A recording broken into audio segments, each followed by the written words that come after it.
This is why Gaza is the compass, because it does more than just measure politics. It measures the human soul.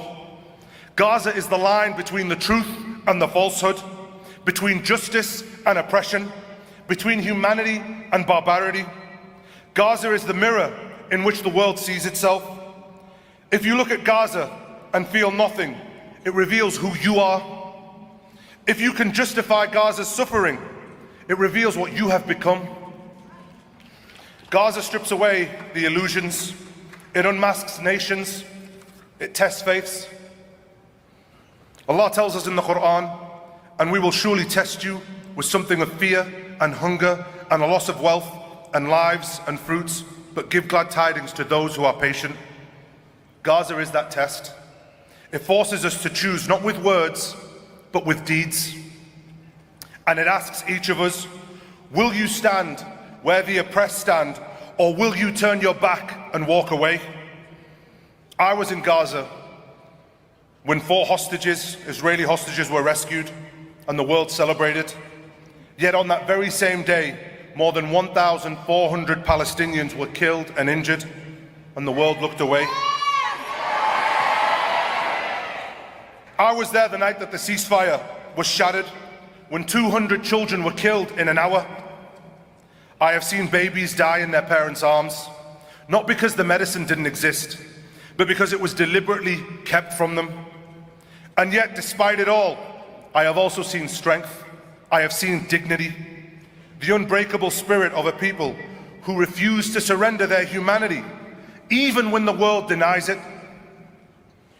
This is why Gaza is the compass, because it challenges everything that we claim to hold dear. And let me tell you this, there is no comfort in standing up for Gaza. There is only pain. In this dunya, you may lose your job, you may be imprisoned, you may be illegally boarded, you may lose your reputation, you'll be vilified, you'll get death threats. But think about what we call sacrifice. We fear losing a title, a paycheck, a platform, while the people in Gaza are losing their homes, their families, their children, and their very lives.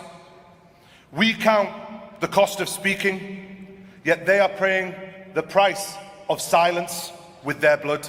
Courage is not the absence of fear. Courage is knowing the cost. Courage is feeling the fear. And courage is still standing where humanity demands you to stand, because history is watching.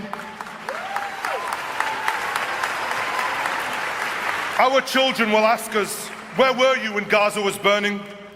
And in that moment, no excuse will matter. Not fear, not silence, not neutrality. Gaza is the moral compass. The question is not whether it points true. The question is whether we have the courage to follow it, the conviction to act before it's too late. Gaza is the moral compass.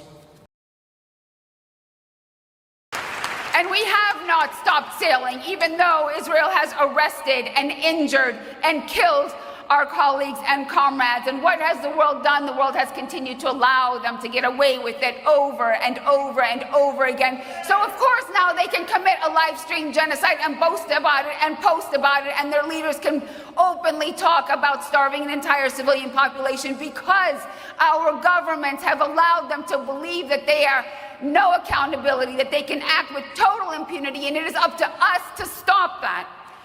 And we will stop that. But from our first boats to the Handala, our first boats did not carry any aid, even though the people of Gaza need it. But because our message has been over and over again that no, we need to break the siege. And even though in some of our missions we did carry humanitarian aid, on the Handala, our small boat, we packed every corner with as much food and baby formula that we can carry. So yes, Israel sent out its navy, its big, bold navy, its ships, its dozens of armed commandos to stop a small boat carrying baby formula and teddy bears, and yet they want to try to tell the world that they are not deliberately starving civilians. Weak shame. But it's not only Israel that is starving civilians. It is every one of our countries that is not actively trying to break the siege, that is trying to tell us our leaders right now, or quote-unquote leaders or representatives, are trying to say now that they are concerned about Gaza because images of emaciated children is not good for their political careers, and they are trying to get humanitarian aid into Gaza. And at the same time, they continue to vote to send money to AIPAC. Even other countries that say, look at all the aid we're sending to Gaza. If you are not putting that aid on ships and coming with us to break the siege, then you are complicit, because a country on trial for genocide cannot be allowed to determine what aid gets to people they're trying to annihilate.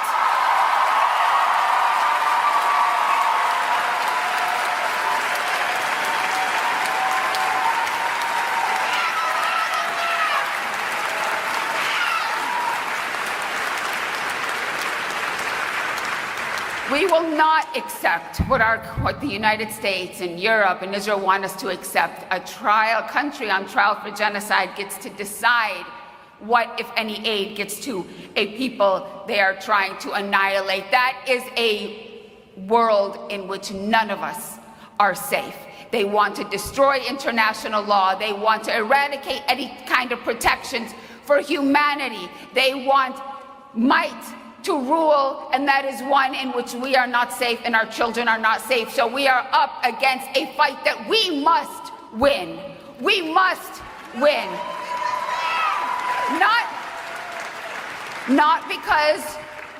Not because international law is great and we must protect it.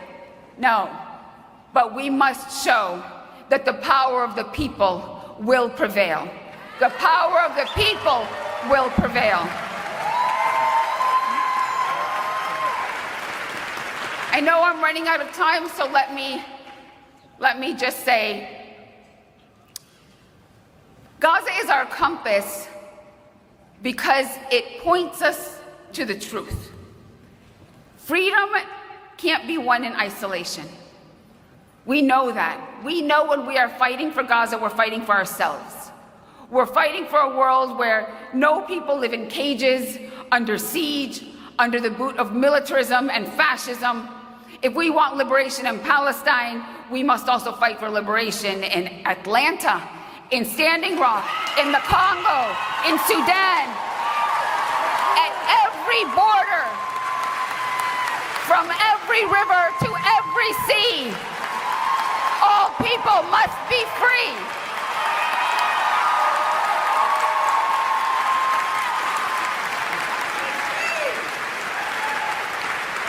And we let this compass guide us. We build movements that do not compromise on human dignity. We reject false neutrality. We demand accountability from our governments, our institutions, our communities. We stand with Gaza not just in words, but in actions. And when I say our institutions, I'm also talking about these humanitarian institutions that are founded, that exist to serve, to deliver humanitarian aid. Well, if you are on to deliver humanitarian aid, you must not compromise, you must not cooperate and compromise with the entity that is deliberately denying it. So all of you big institutions, you need to put your aid on ships and come with us.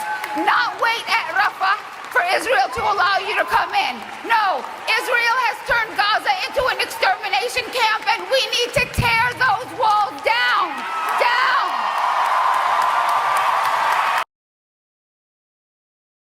Today, we are going to break down the architecture of genocide.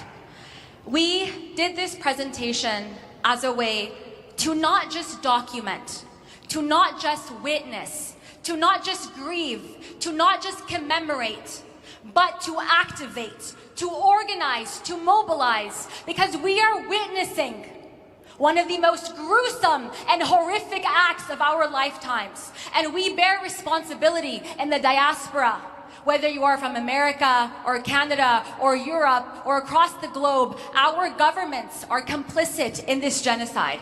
And we must ensure that we are doing every single thing that we can to end this bloodshed, to end the violence and the brutality that we are seeing. We are here 18 years of a blockade, 2 years of ongoing genocide, more than 100 years of dispossession. But the story of Gaza is not a story of chaos or of tragedy without reason. It is a story of a people systematically targeted because they have refused to give up their land, their identity, and their existence. As we move through this presentation, I'd like you to keep one question in mind. What do a people require? A city, a state, a country, what do they require to exist, to live? And we will show you how Israel has purposely targeted every single entity of life that Gaza has. And we are going to start pre-October 7th, keeping in mind that Gaza up until this point has endured 6 bombing campaigns. That the Gaza that we are seeing on October 6, 2023 is under siege from land, sea, and air. It's been under a brutal blockade for 18 years.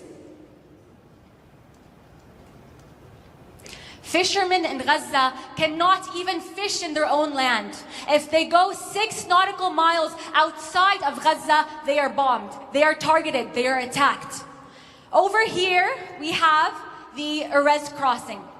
The Erez crossing goes into occupied 48 territory. Down here, we have Rafah. It crosses into Egypt. Down here is the Mediterranean Sea, and up here is occupied 48. It is under complete siege, land, sea, and air. The only airport was bombed early on prior to the siege. And it is also surrounded by an iron fence that is 140,000 tons of steel. It is surrounded by thousands and thousands of cameras, of lasers, of different sensors, trapping the people in. And in order to understand this genocide, we need to understand our history. This did not start in October 7th. This did not start in 1948. This began with the Balfour Declaration in 1917, when Britain, an imperialist entity, promised our homeland, laying the groundwork for the ethnic cleansing. I think what Mask Off Maersk really did for the movement was it illuminated that the shipping and logistics industry is really the primary vehicle that sustains the arms trade. $19 billion in military aid goes to Israel. That's just since this genocide has started. And that doesn't come from nowhere at all. It's coming from the United States, and it has to be physically transported to the Zionist entity. So what we learned from this is that because of the way that capitalism has developed through the past 50 years, the weapons industry is really the private sector of the military-industrial complex. And because it's a privatized sector, it needs to use privatized shipping companies to be able to transport the weapons to the Zionist entity. And so really, commercial shipping companies should be a primary target for us to be taking up. When we thought about the logic behind the campaign, we thought about all of the different types of weapons manufacturers that we could target directly. And we were analyzing all of the different campaigns that we saw across the world. And we realized that there's a varying degree of success rates when you target a weapons manufacturer. And we needed to direct the movement to a single target that would illuminate what are the veins of imperialism, what teaches us a larger political message around how we struggle for our liberation. Instead of taking on a weapons manufacturer directly, we said, let's actually go at the veins in which are carrying these weapons across. This allows us to be able to target them through a multitude of avenues. So what we learned is that Maersk is actually using civilian infrastructure to transfer weapons. And that's a contradiction in and of itself, because, right, we don't want our civilian infrastructures to be carrying militarized cargo, let alone do we want our civilian infrastructure to be facilitating genocide. Nobody consented to that. it's a contradiction in and of itself, but it's also an opportunity because the masses are with Palestine. And the masses do not want to be complicit in this genocide. And if they're going to use our civilian infrastructure, then what that does is provide an opportunity for everyday people to intervene in the supply chain of death. And so really what we learned was that we actually need to start identifying what these supply chains are, how they function, how our infrastructure is complicit in this, and illuminate a larger system that provides us an avenue to materially stop this genocide from everyday workers. But they also participate in very vulnerable supply chains. And I want to talk about the F-35 supply chain because I think that this is something that is so critical for the movement to understand if we actually want to intervene.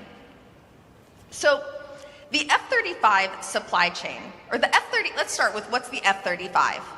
The F-35 is considered the crown jewel of the weapons for the Israeli occupation. It's a jet that can carry an 18,000 pound of munition. It can drop those bunker buster bombs that we've heard about, those 20,000 pound bombs. And it cost them $100 million per jet to create this jet. The entire F-35 program is $2 trillion. But the interesting part about this is that 70% of the cost of the F-35 program actually comes from the supply chain. 70% of this $2 trillion that goes into the supply chain is literally because they need to transport the different components of the F-35 to different locations to assemble them. And what's really important for us to know is that the F-35 supply chain functions off of this just-in-time logistics process. It's called this, it's an inventory management system, and it's called just-in-time, which means that it delivers the goods right before they're needed. And it's also noted that for an F-35, for every 1 hour of flight, it actually needs 3 hours of maintenance. So what I'm saying to y'all is that if one specific node of the F-35 supply chain is intervened in, it has a huge impact on our people back home. But what's important for us to know here is that the more that we know, the more that we can do. Knowledge is really power here. And we need to be surgical, we need to be strategic, and we need to be bold in our actions. Because there are many different points of these supply chains of death that we can intervene in, and we must intervene in. And we can tangibly stop the genocide. There's one thing I think I'd probably start with, just so that we can all understand. There's this notion that hospitals are under attack and that doctors have been killed. But it's important to take a step back and look at it from a bird's eye view. The Israeli military's policy is against life in Gaza.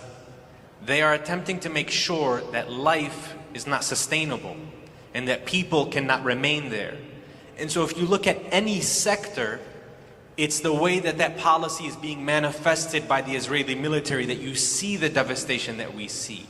The health sector is one aspect of that. Additionally, the education sector is something else, right? We've seen the campuses be destroyed. We've seen the teachers and the professors all be attacked, killed, or abducted.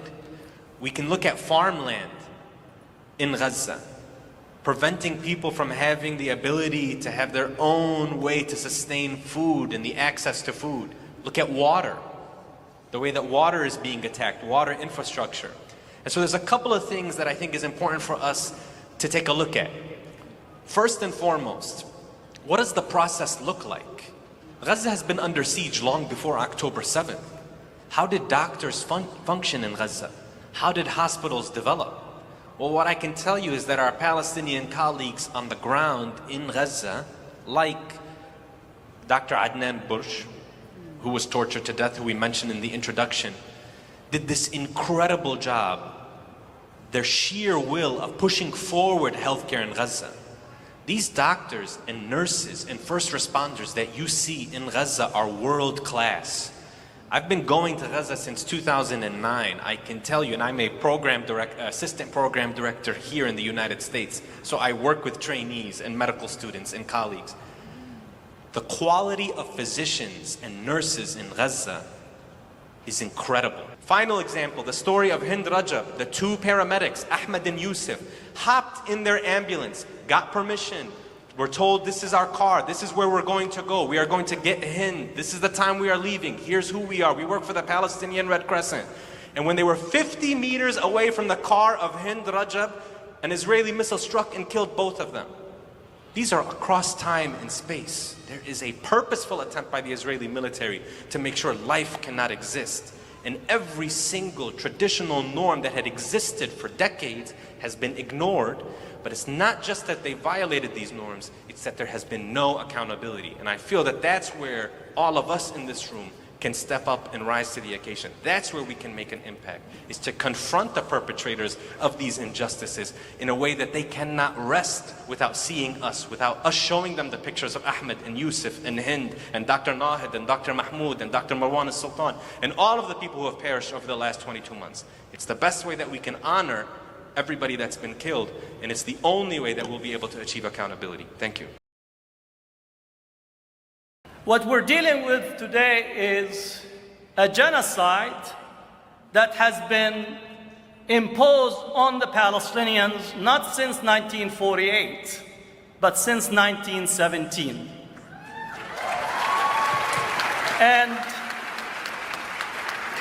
we need to be able to write history, a history that needs to not only recall Palestinians of the past 2 years, but the Palestinians that have continued to face the structured dispossession, demonization, multiple transgenerational genocide, and continued erasure. Now I want to say thank you to the student movement. Thank you for your courage.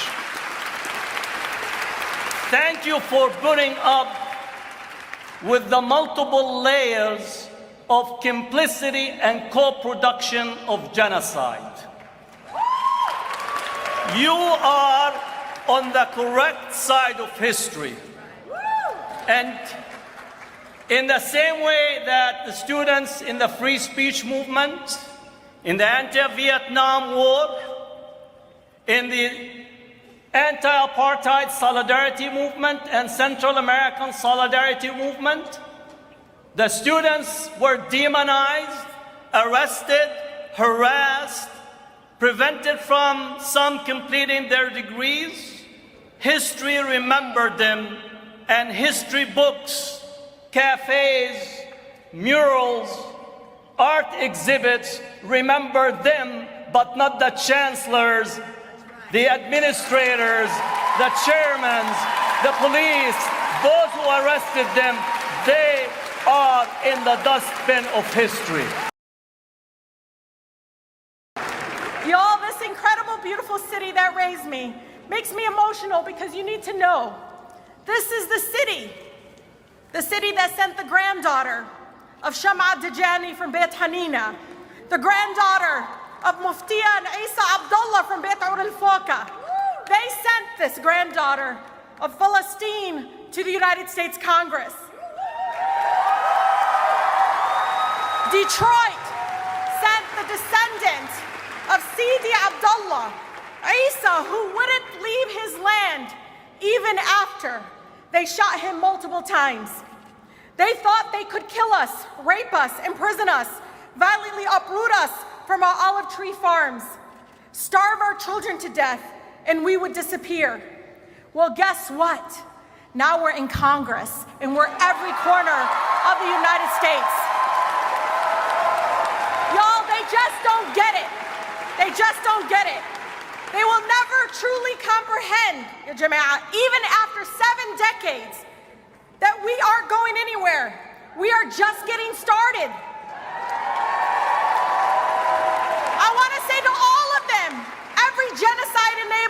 Look at this rooms, motherfuckers. We ain't going anywhere. The power that we have in the streets and pushing these institutions is going to work, and Palestine will be free.